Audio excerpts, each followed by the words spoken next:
பேர் சிந்து. என்னோட சில ஃப்ரெண்ட்ஸ் எல்லாம் தினமும் எக்ஸசைஸ் பண்ணியே ஆகணும், அப்பதான் வந்து ஹெல்தியா இருக்க முடியும்னு சொல்றாங்க. இப்படி எனக்கு சிங்கம் புலி எல்லாம் எக்ஸசைஸா பண்ணுது, அதெல்லாம் நல்லா தான் இருக்கு. நாம மட்டும் ஏன் பண்ணணும்?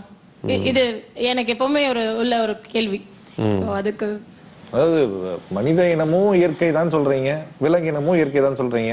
நாய் கரடி எல்லாம் எக்ஸசைஸா பண்ணுது, ஹெல்த்தியா இருக்கே, ஏன் நாங்க மட்டும் எக்ஸசைஸ் பண்ணணும்?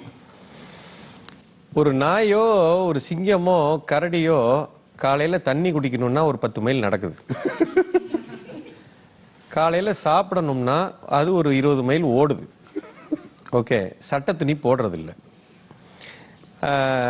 அன்றாட தனக்கு நடக்கக்கூடிய அத்தனை செயல்கள், தூங்குறது, காட்டில் படுத்து தூங்குது, மலையில படுத்து தூங்குது, இயற்கையோடு ஒத்திசைவோடு வாழுது.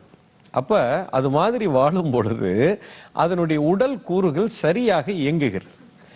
இப்ப நம்ம தண்ணி குடிக்கிறதுக்கு 4 கிலோமீட்டர் போல அப்படியே எந்திரிச்சு டபக்குன்னு இப்படி தட்டினா தண்ணி வருது. ஓகே, நடக்கிறதே இல்லை. இப்ப இங்க இருந்து நடந்து போகணும், சோத்துக்கு போகணும்னா வீட்டுல இருந்து டடக் டடக்குன்னு இறங்கி கார்ல ஏறி இப்படி ஒரு பட்டனை தட்டுறீங்க, இப்படி போறீங்க. இதெல்லாமே இந்த காரு, இந்த சாஃபஸ்டிகேஷன், இதெல்லாம் இயற்கைக்கு எதிரான செயல்.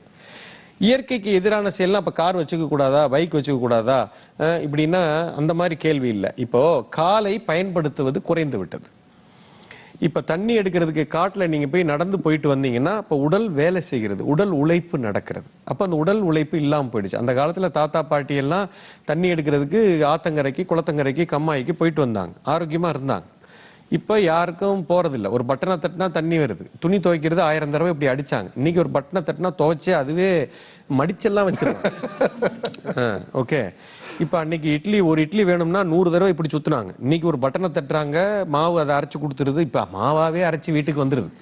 அதை கூட பண்றது இல்லை. ஒண்ணுமே பிசிக்கல் ஆக்டிவிட்டி இல்லை. சோ இயற்கைக்கு எதிரான இதை இயற்கை கொடுத்திருக்கிற நம்ம கொடுத்திருக்கிற அஸ்திரங்கள் எதையுமே நம்ம பயன்படுத்துறது இல்லை. அப்ப உடல் எப்படின்னா it's a very intelligent piece. ஒரு குறிப்பிட்ட உறுப்பை நீங்க பயன்படுத்தாம கொஞ்ச நாள் வச்சுக்கிட்டே இருந்தீங்கன்னா அது என்ன நினைச்சுக்குது, இது தேவையில்லை போல நினைச்சிட்டு அந்த கேட்டையே லாக் பண்ணி விட்டுரும்.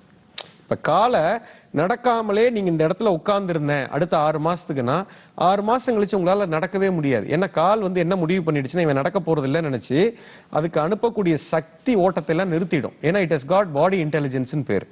அதான் அந்த பாடி மெக்கானிசம் உங்களுக்கு தெரியல. இப்ப அதனால வரக்கூடிய பிரச்சனைகள் தான் இவ்வளவு. சோ மாடர்னா நம்ம எப்போ ஆயிட்டோமோ, இந்த சாஃபஸ்டிகேஷனுக்குள்ள எப்போ வந்துட்டோமோ, இப்போ உடல் நிறைய பாதிப்புக்குள்ளாக்குது. You understand? ஸோ அதை காம்பன்சேட் பண்றதுக்கு நீங்க ஏதாவது செய்தே ஆக வேண்டுங்கிற கட்டாயத்துக்கு வந்துட்டீங்க. எப்போ ஒரு சாஃபஸ்டிகேஷனுக்குள்ள போறீங்களோ அதுக்கு ஒரு விலை கொடுத்தே ஆக வேண்டும். அதுக்குண்டான விலை தான் இந்த எக்ஸசைஸ் எல்லாம் பண்ணித்தான் ஆகணும், வேற வழி இல்லை. இல்லைன்னா உள்ள எல்லாம் கலண்டு போயிடும்.